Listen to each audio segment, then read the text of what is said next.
এইখন স্কুলৰ পৰা বা এইখন অঞ্চলৰ পৰা ল'ৰা এজনে দিল্লীত হওক কেম্ব্ৰিজত হওক অক্সফৰ্ডত পঢ়ি আছে মই খুবেই ভাল পাওঁ কাৰণ তাতে পঢ়াটো বহুত ডাঙৰ বিষয় তাৰ কাৰণে ৰেগুলাৰ ষ্টাডি লাগিবই ৰাতিপুৱা ৰুটিন এটা বনাবা আবেলি ৰুটিন এটা বনাবা ৰাতি এটা ৰুটিন বনাবা কাৰণ ৰুটিনটা কি হয় তোমাক সেই বস্তুটো চিষ্টেম এটা বনোৱাত তোমাক সহায় কৰে এতিয়া চিষ্টেমত তুমি সোমাই গলা তেতিয়াহ'লে তোমাৰ কি হয় চিষ্টেমতে তোমাৰ বস্তুখিনি দৈনন্দিন বস্তুখিনি গৈ আছে আজি ৰাতিপুৱা চাব 2 ঘণ্টা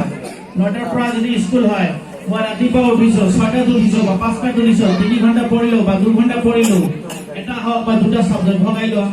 আবেলি স্কুলৰ পৰা আহিলো খালো 1 ঘণ্টা বা 1 ঘণ্টা খেলিলো তাৰপিছত মই গধূলি বহিম চাহ কাপ খাই বহিম 3 ঘণ্টা একেলেঠাৰি পঢ়িম বা 4 ঘণ্টা পঢ়িম কেইটা বিষয় পঢ়িম সেইটো ইম্পৰ্টেণ্ট আজি বোলে গোটেই দিন কি নহয় আজি মেথছ দিছে মেথছে পঢ়িম কালি বোলে কি যে কিবা ছবি আঁকিব দিছে ছবি আঁকোতে সেইটো নহয় অলপ ৰুটিন ভগাই লোৱা যিবিলাক 9 ক্লাছৰ ল'ৰা ছোৱালী আছে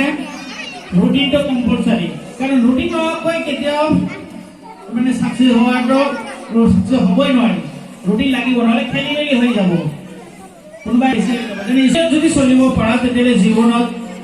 বহুত ওপৰলৈ গুচি যাবা খালি মই সৰু সুৰা এজন মইতো বহুত দিনৰ ওপৰত যাব পাৰিম তাৰে দোৱা থাকিব